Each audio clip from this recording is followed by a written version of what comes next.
The dust had already started to blur her vision when she saw him riding toward her across the endless Wyoming grassland, his silhouette dark against the blazing afternoon sun of 1882.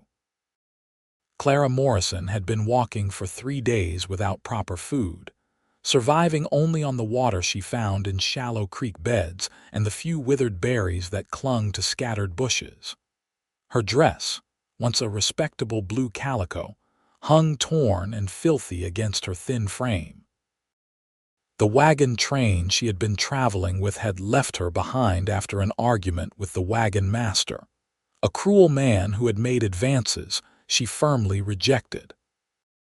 When she refused him, he had abandoned her at dawn while the others still slept, taking her belongings and leaving her with nothing but the clothes on her back and a nearly empty canteen. She had tried to follow the wagon tracks, but a windstorm had erased them from the prairie, and she had become hopelessly lost. The settlement of Opal, Wyoming, where her aunt supposedly lived, felt like a dream she had invented to keep herself moving forward. Each step became harder than the last, and she knew with grim certainty that she would not survive another night in the open. The rider approached slowly, and Clara's legs finally gave out beneath her. She collapsed onto the hard earth, too weak to feel afraid, too exhausted to care whether this stranger meant her harm or salvation. The horse's hooves thundered closer, then stopped. She heard boots hit the ground, then felt strong hands lifting her head. "Easy now," a deep voice said. "When did you last eat?" Clara tried to answer, but her throat was too dry. She managed only a whisper. 3 days.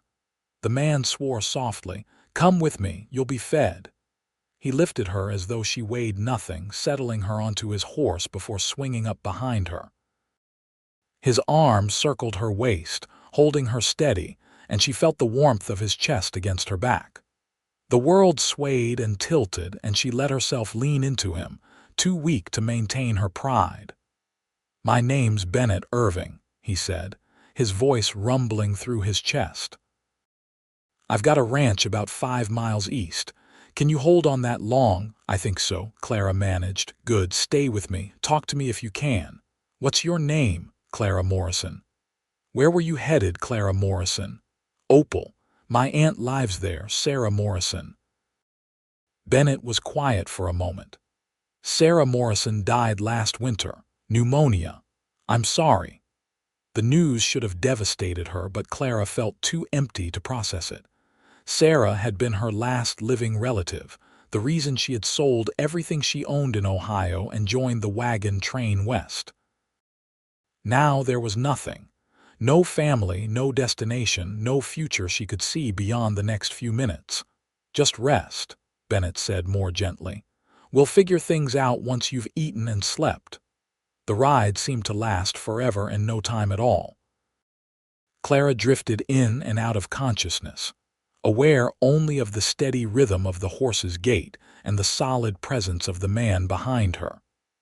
When they finally stopped, she opened her eyes to see a simple ranch house built of rough-hewn timber, with a barn and several outbuildings nearby. Chickens scattered as Bennett dismounted and lifted her down. He carried her inside and set her carefully on a wooden chair at a sturdy kitchen table. The house was neat and spare, the home of a man who lived alone but took pride in his space. Bennett moved quickly, stoking the fire in the iron stove and filling a kettle with water from a bucket.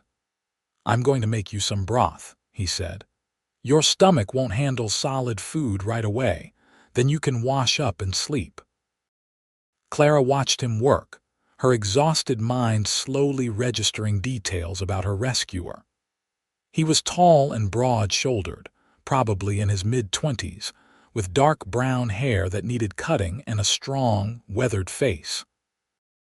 His hands moved with practiced efficiency as he prepared the broth, and she noticed the calluses that marked him as a man who worked hard for his living.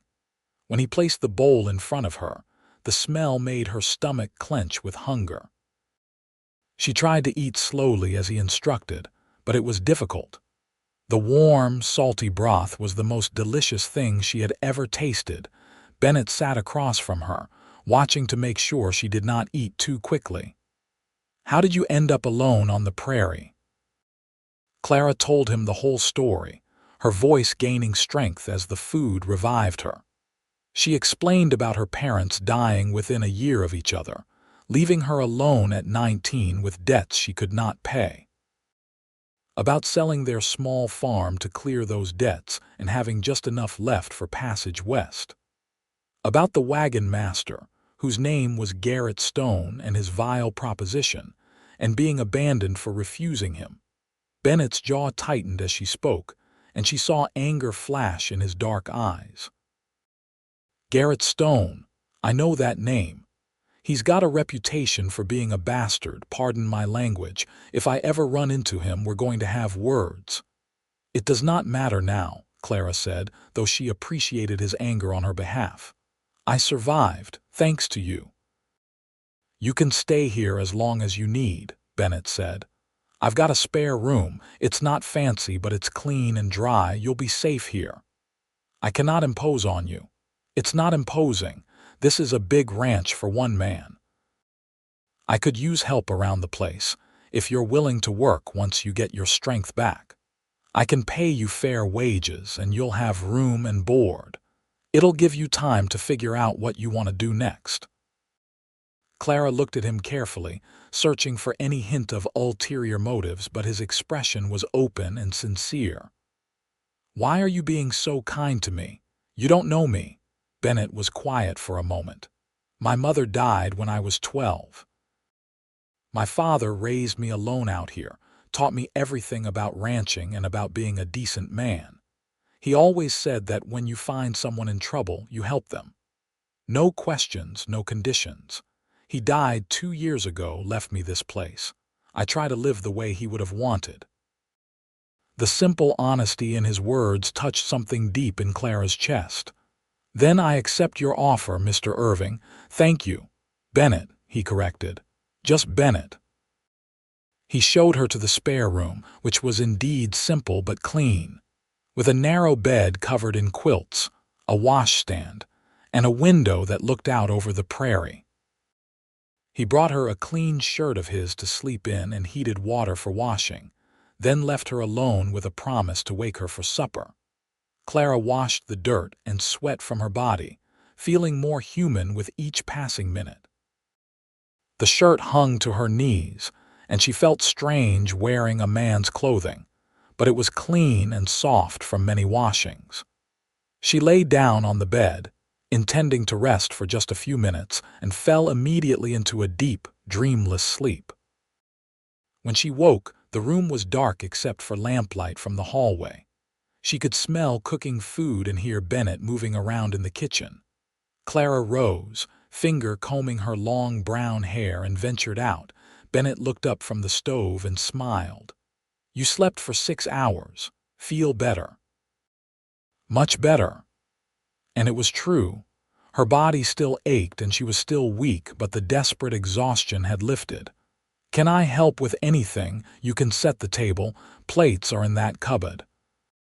They worked together in comfortable silence, and soon they were sitting down to a meal of beans, cornbread, and salt pork.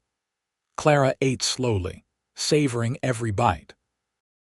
Bennett asked her questions about Ohio, about her life before, and she found herself talking more freely than she had with anyone in months. He listened with genuine interest, occasionally sharing stories about his own life on the ranch. After supper, they sat on the porch as the sun set, painting the sky in shades of orange and purple. The prairie stretched endlessly in all directions, and Clara felt both insignificant and strangely peaceful in the face of such vastness. "It's beautiful here," she said. "It is," Bennett agreed. "Harsh too, especially in winter. But I wouldn't want to live anywhere else." "How much land do you have?" 300 acres. "I run about 200 head of cattle plus some horses. It's not the biggest operation around, but it's mine and it's enough." "It sounds like a lot of work for one person." "It is. I hire help during roundup and branding season, and I've got a hand named Tom who comes by twice a week to help with heavy work. But most days it's just me." He glanced at her. "Having someone here who could help with the daily chores, the cooking, the chickens and the garden, that would make a real difference." "I'm a hard worker," Clara said. "Once I get my strength back, I'll earn my keep." "I don't doubt it. Anyone who survived 3 days alone on the prairie has grit." They sat in silence for a while, watching the stars emerge one by one. Clara felt something she had not felt in a long time, a sense of possibility. Maybe her aunt's death and the wagon train abandoning her had brought her exactly where she needed to be. Over the following weeks, Clara settled into life on the ranch. Her strength returned quickly with regular meals and rest, and she threw herself into work. She took over the cooking, which Bennett admitted with a self-deprecating grin had never been his strong suit. She tended the vegetable garden, collected eggs from the chickens, and learned to churn butter and make cheese. Bennett taught her to ride, patiently correcting her posture and showing her how to communicate with the horse through subtle shifts of weight and pressure. They fell into an easy partnership, working side by side during the day and sharing meals and conversation in the evening. Clara learned that Bennett was 26, just 7 years older than she was. He had never married, though he admitted that several women in Opal had set their caps at him over the years. "Why didn't you marry any of them?" Clara asked one evening as they worked together in the garden, pulling weeds. Bennett shrugged. "Never felt right. My father used to say that when you meet the right person, you'll know it here." He tapped his chest. "None of those women made me feel anything but polite interest." Clara felt her cheeks warm and focused intently on a particularly stubborn weed. She had been trying not to acknowledge the growing feelings she had for Bennett, telling herself it was just gratitude and the natural result of living in close quarters. But the truth was harder to ignore with each passing day.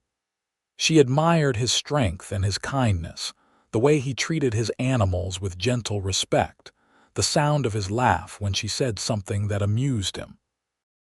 She loved the way his eyes crinkled at the corners when he smiled, and the capable, careful way he moved through the world. One morning in late June, Bennett announced they needed to go into Opal for supplies. Clara had not left the ranch since arriving, and she felt nervous about going into town. What if people asked questions? What if they judged her for living alone with Bennett? "Don't worry," Bennett said, reading her expression. "People know me. They know I'm not the type to take advantage, and if anyone gives you trouble, they'll answer to me." Opal was a small settlement with a general store, a church, a saloon, and a handful of other buildings. People on the street greeted Bennett warmly, and their eyes were curious but not unkind when they looked at Clara. At the general store, Bennett introduced her to the proprietor, a middle-aged man named Mr. Hutchins. "Miss Morrison is working as my housekeeper," Bennett explained. "She's Sarah Morrison's niece, came west after Sarah passed." Mr. Hutchins nodded sympathetically. "Sarah was a good woman." "I'm sorry for your loss, Miss Morrison. I hope you'll find Opal a welcoming place." They bought flour, sugar, coffee, and other staples, and Bennett insisted on buying Clara 2 new dresses and a pair of proper work boots. She protested the expense, but he was firm. "You can't keep wearing your torn dress or my old shirts. Consider it part of your wages." As they loaded the supplies into the wagon, a woman approached them. She was pretty, with blonde hair and a fashionable dress, and she smiled at Bennett with obvious warmth. "Bennett Irving, I haven't seen you in town for weeks. Been busy with the ranch, Elizabeth. How have you been?" "Well enough. Father's thinking of expanding his herd. You should come by sometime and discuss it with him."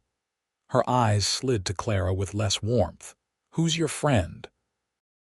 "This is Clara Morrison. She's working at my ranch. Clara, this is Elizabeth Patterson. Her father owns the largest spread in the county." "How nice," Elizabeth said, her tone suggesting it was anything but. "Well, don't forget to visit Bennett. Mother would love to see you." She swept away, and Clara felt a knot of discomfort in her stomach. Bennett seemed oblivious, but Clara recognized the look Elizabeth had given her. It was the look of a woman guarding territory she considered her own. On the ride back to the ranch, Bennett was unusually quiet. "Finally," he said, "Elizabeth and I courted briefly about 3 years ago. Her father was keen on the match, thought combining our ranches made good business sense, but there was no real feeling between us. I ended it, and I thought she understood. But sometimes I wonder if she's still waiting for me to change my mind." "You think you might?" Clara asked, trying to keep her voice neutral. "No," he said it firmly, without hesitation. "I made the right choice then, and I know it even more now." Something in his tone made Clara's heart beat faster, but she did not pursue the subject. They rode the rest of the way in companionable silence, and Clara told herself she was imagining the warmth in his sidelong glances.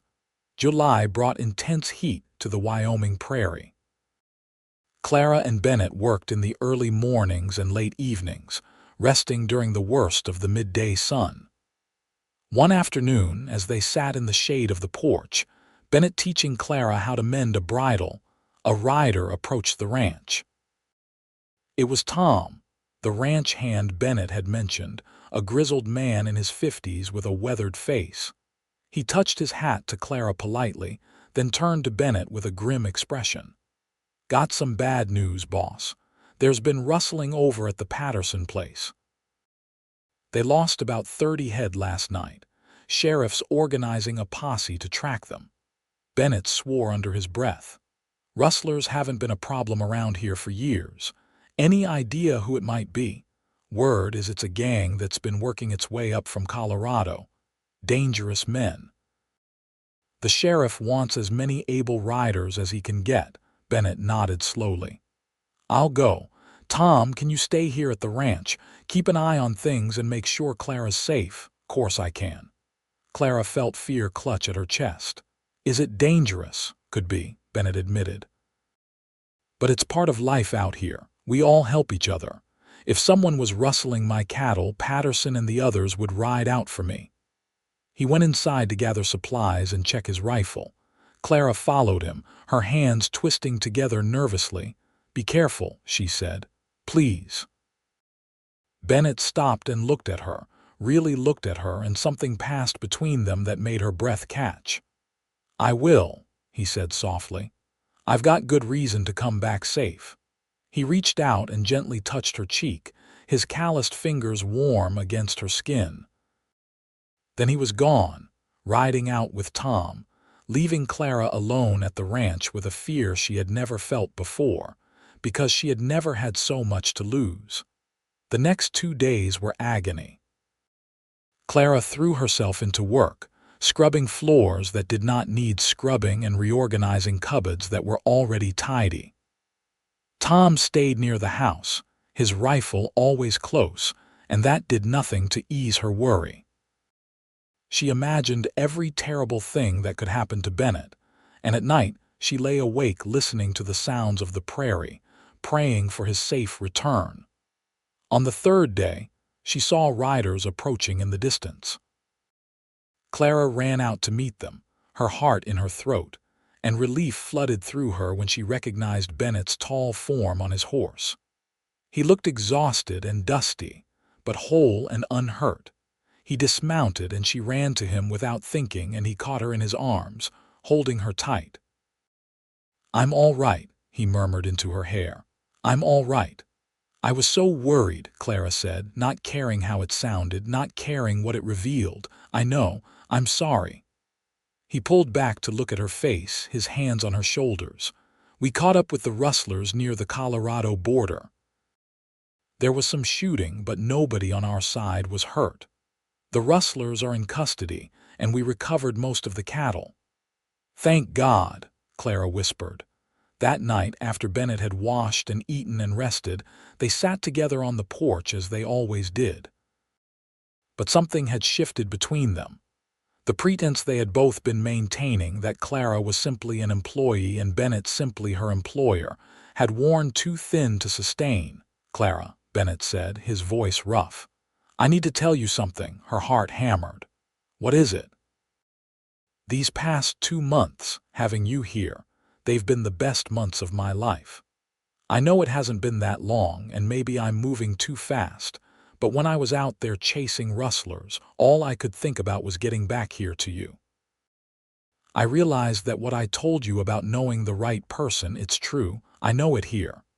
Again, he touched his chest. "You're the one I've been waiting for." Clara felt tears spring to her eyes. "Bennett, I feel the same way. I tried not to because I was afraid I was just confused or grateful, but it's more than that. So much more. I love you." "You do?" His face lit up with such joy that it made her laugh. "Yes, I do. I love you." He pulled her to him and kissed her, and it was everything Clara had dreamed it would be. His lips were soft and warm, and she felt cherished and desired and completely safe all at once. When they finally broke apart, both breathing hard, Bennett rested his forehead against hers. "Marry me," he said. "I know we should probably court properly for a while, but I don't want to wait. I want you as my wife, Clara. I want to build a life with you right here." "Yes," Clara said, laughing and crying at the same time. "Yes, I'll marry you." They were married 3 weeks later in the small church in Opal. Tom served as Bennett's witness, and Mrs. Hutchins from the general store stood up with Clara, who wore one of the new dresses Bennett had bought her, its blue fabric matching her eyes. It was a simple ceremony, but the words they spoke to each other were full of genuine love and commitment. Elizabeth Patterson was not in attendance, though her parents were, making a polite show of congratulating the couple. Clara felt Elizabeth's absence like a small victory, and was immediately ashamed of the uncharitable thought. But when she looked at Bennett, at the way he gazed at her as though she was the most precious thing in the world, all other concerns faded away. The ranch became truly theirs, transformed from a place where Clara worked into the home they built together. They fell into new rhythms, working side by side during the day and falling into each other's arms at night. Clara had been nervous about the physical aspects of marriage, but Bennett was patient and gentle, and she discovered that love could be expressed with the body as well as the heart. Summer faded into autumn, and the prairie turned gold and russet. Bennett taught Clara to help with the cattle, and she proved to be a natural horsewoman, fearless and capable. They talked about everything and nothing, sharing their dreams and fears and memories. Clara told Bennett about her childhood in Ohio, about her kind father who had taught her to read and her mother who had been stern but loving. Bennett shared stories about his parents, about his father's wisdom and his mother's laughter, and Clara wished she could have known them. In October, Clara realized her monthly courses had not come. She waited another week to be sure, then told Bennett one evening as they prepared for bed. "I think I'm with child," she said, her hand resting on her still flat stomach. Bennett stared at her for a long moment, then let out a whoop of joy and lifted her off her feet, spinning her around. "Careful," Clara laughed. "Put me down before you make me dizzy." "A baby," Bennett said wonderingly, setting her down gently and kneeling to press his ear against her belly. "Our baby. When?" "I think around late May or early June if my calculations are right. A spring baby." He looked up at her, his eyes shining. "Clara, you've made me the happiest man alive." Winter came early and hard that year. By November, snow covered the prairie in a thick white blanket, and the temperatures dropped so low that water froze in the bucket overnight. Bennett worked tirelessly to keep the cattle alive, bringing feed to them daily and breaking ice so they could drink. Clara worried about him constantly, but he always came back safely, his cheeks red from the cold and snow clinging to his coat. She focused on preparing for the baby, sewing tiny clothes from soft fabric she ordered from Mr. Hutchins and knitting blankets by the fire. Mrs. Hutchins visited occasionally, bringing advice and hand-me-down baby items from her own grown children. Clara felt grateful for the older woman's kindness and found herself slowly forming friendships in Opal. One brutal January day, a blizzard struck with such ferocity that Bennett could barely make it from the barn back to the house. The wind howled like a living thing, and snow piled in massive drifts against the walls. They were trapped inside for 3 days, the world beyond the windows an impenetrable wall of white. But inside, the house was warm and cozy. They played cards, told stories, and made love while the storm raged outside. Clara felt her baby move for the first time during that blizzard, a flutter like butterfly wings inside her, and she pressed Bennett's hand to her belly so he could feel it too. "Hello, little one," Bennett whispered to her stomach. "I'm your papa. I cannot wait to meet you." When the storm finally cleared, they emerged to find the ranch buried in snow. It took days of hard work to dig out, to check on the animals and repair damage. They lost a few cattle to the cold, which grieved Bennett, but he said it could have been much worse. Spring arrived slowly, tentatively, the snow melting to reveal the muddy prairie beneath. Clara's belly grew round and heavy, and Bennett became increasingly protective, barely letting her lift anything heavier than a plate. She found it both endearing and slightly annoying, but she understood his concern. The nearest doctor was in Opal, a half-hour ride in good weather, and they both worried about complications. In mid-May, Clara's labor began in the early morning hours. Bennett rode for Mrs. Hutchins, who had agreed to serve as midwife, and for the doctor as well. The labor was long and difficult, lasting nearly 20 hours, and there were moments when Clara thought she could not bear another minute. But Bennett stayed by her side the entire time, holding her hand and whispering encouragement, and Mrs. Hutchins was calm and capable. Finally, as the sun set on a beautiful spring evening, Clara gave one last tremendous push and felt her baby slip free. The doctor held up a squalling, red-faced infant and announced, "It's a boy." They named him James after Bennett's father and called him Jamie. He had dark hair like his father and Clara's blue eyes, and from the moment Bennett held him, Clara knew her husband's heart had expanded to hold another person as completely as he held her. The first months of parenthood were exhausting and wonderful in equal measure. Jamie was a good baby, but he still woke every few hours to nurse, and Clara found herself moving through the days in a fog of sleeplessness. Bennett helped as much as he could, walking the floor with Jamie when he was fussy, changing his nappies, and taking over all the heavy ranch work so Clara could focus on the baby. One evening in late summer, as they sat on the porch with Jamie sleeping in Clara's arms, Bennett said, "Do you remember the day I found you on the prairie? Of course. How could I forget? I think about it sometimes.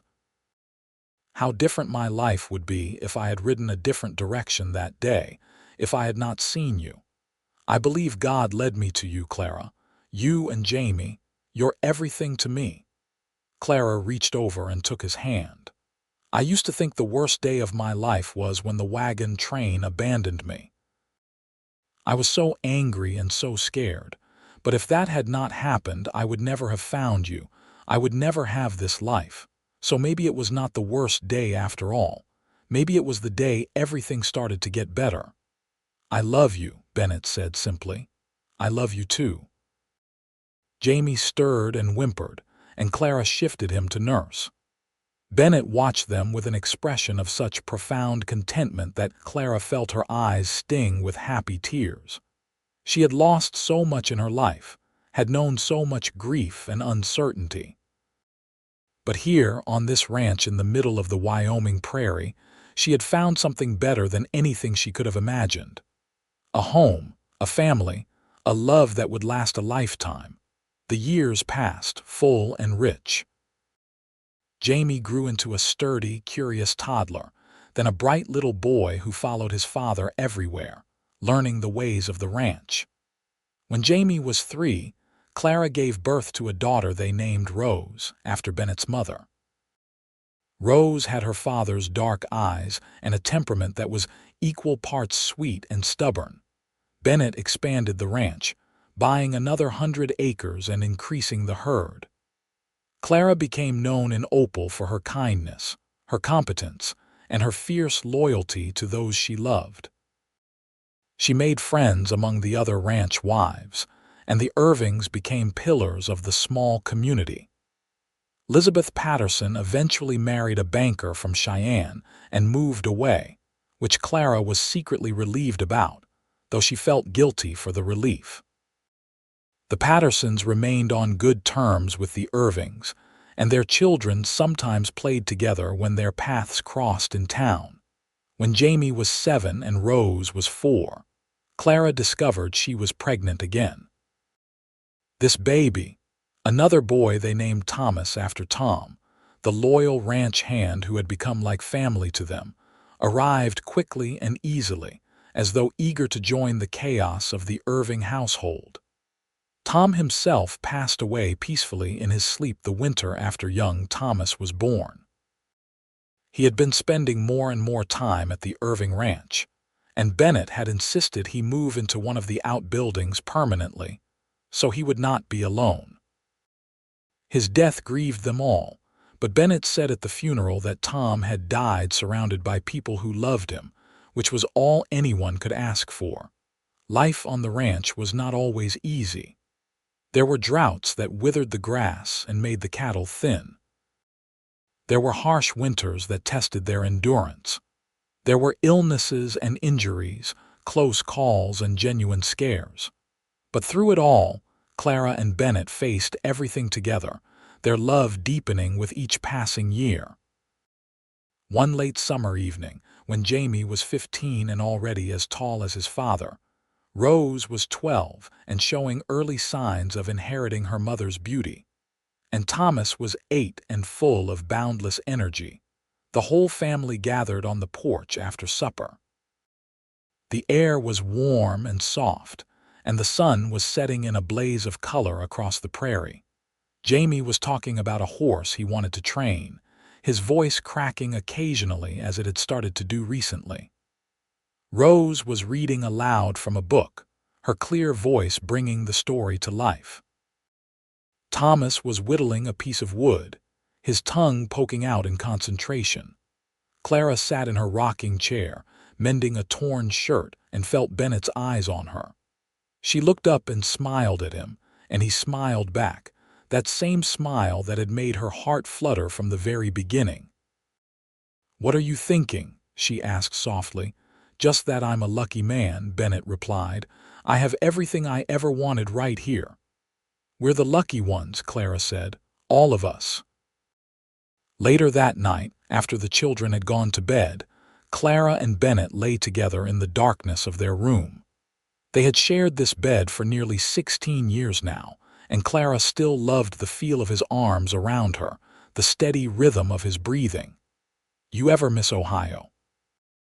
Bennett asked, his voice drowsy. "Your old life." Clara considered the question seriously, as she always did when he asked. He had asked it periodically over the years, as though he needed reassurance that she was truly happy. "I miss my parents sometimes," she said honestly. "I wish they could have known you and the children, but miss that life. No, this is where I belong, Bennett. With you on this ranch raising our family, I have never doubted that." "Good," Bennett murmured, pulling her closer, "because I cannot imagine my life without you." "You will never have to," Clara promised. The years continued their steady march. Jamie grew into a fine young man, strong and capable like his father, with his mother's kind heart.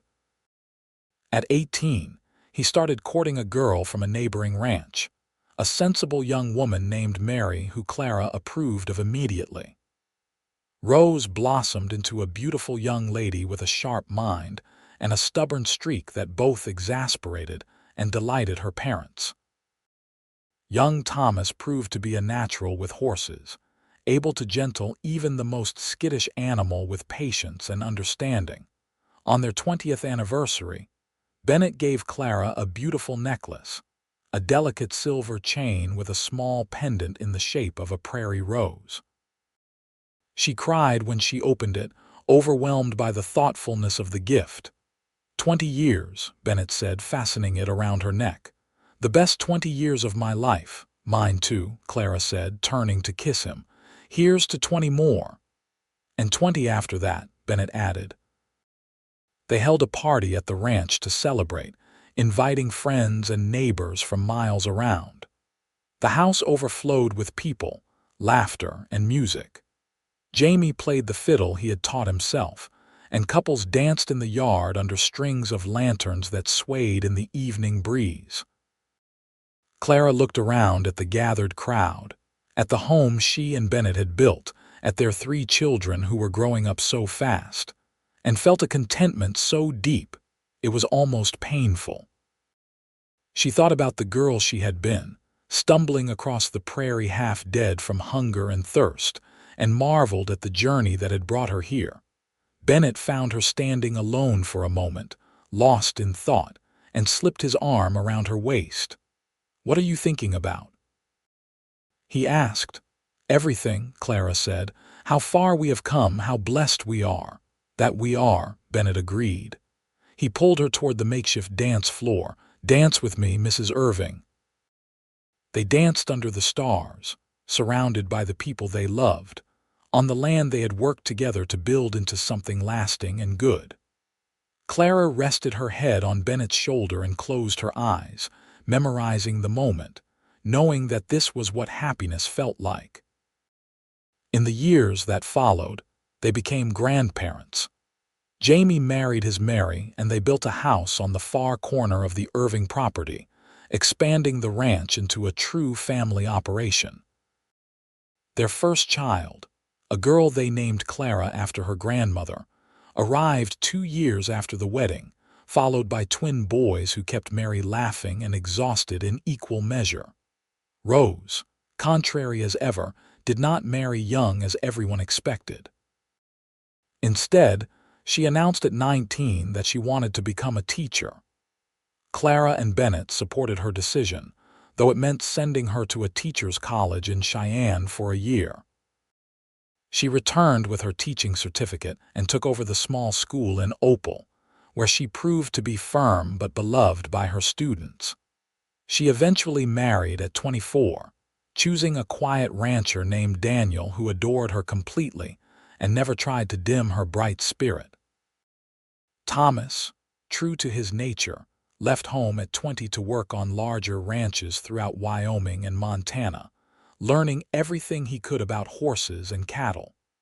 He wrote letters regularly, full of adventure and humor, and returned home every few months to visit. Clara worried about him constantly, but Bennett reminded her that young men needed to find their own way in the world. As Clara and Bennett moved into their 40s, and then their 50s, the ranch continued to thrive under their stewardship and Jamie's increasingly capable management.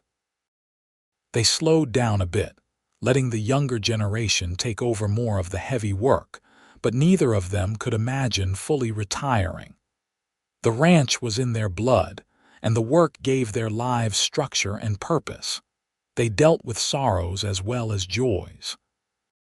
Bennett's old friend, Mr. Hutchins, died, and his son took over the general store. One of Jamie's twins died from scarlet fever at age 5, a loss that devastated the whole family, but especially Mary, who struggled for years afterward. Clara held her daughter-in-law through her grief, sharing the wisdom of her own losses and survivals, but mostly, life was good. On summer evenings, the extended Irving family would gather at the main house for supper, The table stretched to its limits to accommodate everyone. Children ran and played in the yard where Clara had once worked in the garden, where Bennett had once taught her to ride. The sounds of laughter and chatter filled the house that had once been so silent and lonely. On one such evening, when Clara was 58 and Bennett was 65, they found themselves alone on the porch after everyone else had gone home. Bennett's hair was mostly gray now, and his face was deeply lined from decades in the sun and wind. Clara's own hair had threads of silver running through the brown, and her hands were no longer smooth but marked with the work of a lifetime. But when Bennett looked at her, his eyes held the same warmth and love they always had. "Do you remember," he said, "what you said when I asked you to marry me, that you loved me?" Clara smiled. "Of course I remember. I think about that day often. How scared I was that you would say no, that I was moving too fast, that you would think I was crazy for proposing after only 2 months." "I never thought you were crazy," Clara said. "I thought you were brave, and I thought I was the luckiest woman alive that you wanted me." "I'm the lucky one," Bennett insisted, as he had countless times over the years. "You saved my life just as surely as I saved yours that day on the prairie. This house was just a building before you came. You made it a home. You gave me a family, a purpose, a reason to be grateful every single day." Clara felt tears prick her eyes. "Bennett Irving, after all these years, you can still make me cry. Good tears, I hope. The best tears." She reached over and took his hand, their fingers interlacing in a gesture so familiar it was like breathing. "I love you just as much now as I did the day I married you. More, even, because now I know all of you. I know your strengths and your weaknesses, your quirks and your habits. I know what makes you laugh and what keeps you up at night, and I love all of it, all of you." "Clara," Bennett said, his voice thick with emotion, "you are the best thing that ever happened to me. I want you to know that. Whatever happens, however many years we have left, I want you to always know that." "I do know," Clara assured him, "and I want you to know the same thing. You gave me a life when I had nothing. You gave me love and safety and a home. You gave me children and grandchildren. You gave me everything." They sat together as the stars came out, holding hands and watching the prairie stretch out before them, the same prairie where their story had begun so many years ago. The wind whispered through the grass, carrying the scent of sage and wildflowers, and somewhere in the distance, cattle lowed softly. Thomas came home for good the following spring, at age 26, bringing with him a wife he had met in Montana, a spirited young woman named Kate who fit into the family as though she had always been there. They built a house near Jamie's, and the Irving ranch continued to grow and prosper. Clara and Bennett moved into their 60s and then their 70s, their bodies slowing but their minds still sharp and their love still strong. They spent more time on the porch these days, watching their grandchildren, and eventually their great-grandchildren play in the yard. Jamie had taken over running the ranch completely, but he still came to his father for advice, and Bennett still went out to check on the cattle when his joints allowed it. One autumn morning, when Clara was 73 and Bennett was 80, Bennett did not wake up. Clara found him lying peacefully in their bed, his face relaxed and calm, and she knew immediately that he was gone. She sat beside him for a long time, holding his hand and remembering their life together, crying softly for the loss of her partner, her love, her everything. The funeral was attended by what seemed like half of Wyoming. Bennett had been respected and loved throughout the region, known for his fairness, his generosity, and his devotion to his family. They buried him on a hill overlooking the ranch, with a simple headstone that read, "Bennett Irving, beloved husband, father, and friend." Clara grieved deeply but not hopelessly. She had been blessed with 53 years of marriage to a man who had loved her completely, and she had 3 children, 8 grandchildren, and 4 great-grandchildren who all carried pieces of Bennett in them. She saw him in Jamie's steady competence, in Rose's fierce independence, in Thomas's gentle way with horses. She saw him in the ranch that continued to thrive, in the home they had built together. She stayed in the house, refusing all suggestions that she move in with one of her children. This was her home, filled with memories of Bennett, and she would not leave it. Jamie and Mary checked on her daily, and her grandchildren visited often, but Clara was content with her solitude. She spent her days tending her garden, reading and watching the prairie change with the seasons. On summer evenings, she still sat on the porch in her rocking chair, and sometimes she swore she could feel Bennett beside her, his presence as real as it had been when he was alive.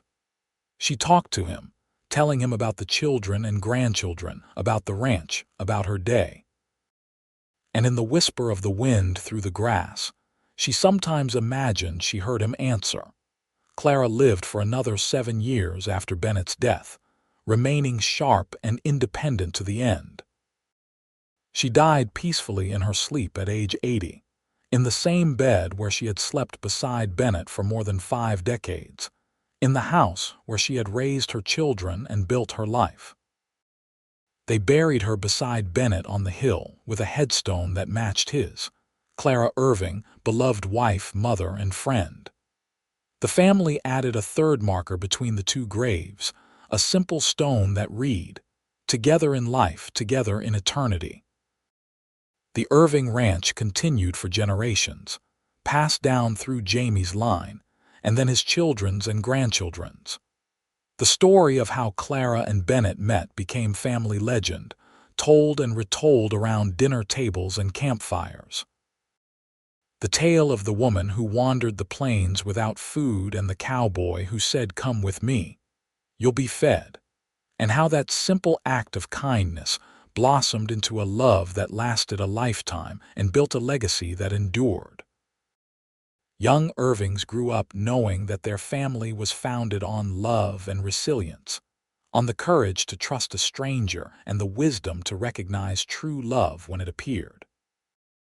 They learned that sometimes the worst moments in life lead to the best outcomes, that kindness matters, and that real love is built not in grand gestures but in the everyday choice to stand beside each other through whatever comes.